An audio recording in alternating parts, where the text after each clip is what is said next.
হে আল্লাহ, আমরা যারা অসুস্থ আপনি আমাদেরকে ক্ষমা করে দেন। হে আল্লাহ, আমাদেরকে বাংলাদেশে ইসলাম প্রতিষ্ঠার, কোরআন এবং সহিহ সুন্নাহ প্রতিষ্ঠার যে ভূমিকা, যে অবলম্বন রয়েছে সেটা আপনি আমাদেরকে দান করেন।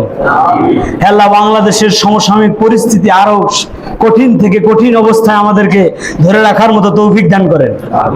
হে আল্লাহ, আমরা যারা সিয়াম রেখেছি আমাদেরকে তাকওয়া অর্জন করার তৌফিক দান করেন।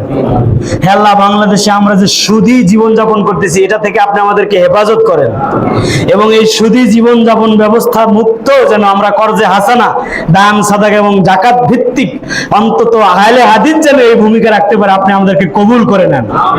হে আল্লাহ, বাংলাদেশে আমরা যারা নির্যাতনের শিকার হয়েছে আপনি আমাদেরকে আপনার পক্ষ থেকে সাহায্য করেন।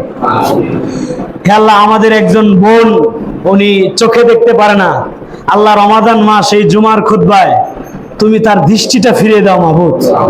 হে আল্লাহ, তুমি তাকে কবুল করে নাও। হে আল্লাহ, এই রমজান মাসে আমাদেরকে শয়তানের বিরোধিতা করার তৌফিক দান করে দাও। হে আল্লাহ, আমরা প্রত্যেকটা রমজান যেন শয়তানের বিরুদ্ধে তৈরি করতে পারি, এই তৌফিক দান করে দাও। হে আল্লাহ, তুমি বলেছো প্রত্যেক রমজানে একটা করে দোয়া কবুল হয়। আপনারা সবাই প্রত্যেক রমজানে একটা করে স্পেশাল দোয়া করবেন। আল্লাহ আমাদেরকে এই দোয়া করার জন্য তৌফিক দান করে, সবাই বলে আমিন। হে আল্লাহ, আমরা যারা কোরআন পড়তে পারি না মাবুদ, এই রমজান মাসে যেন আমরা কোরআন শিখতে পারি, পড়তে পারি, মানতে পারি, এই তৌফিক তুমি আমাদের দান করে দাও।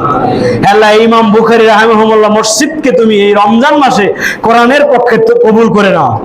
আল্লাহ, এই এলাকায় যেন এই মসজিদ দিয়ে আমরা কর্জে হাসানা চালু করতে পারি, তৌফিক দান করে দাও।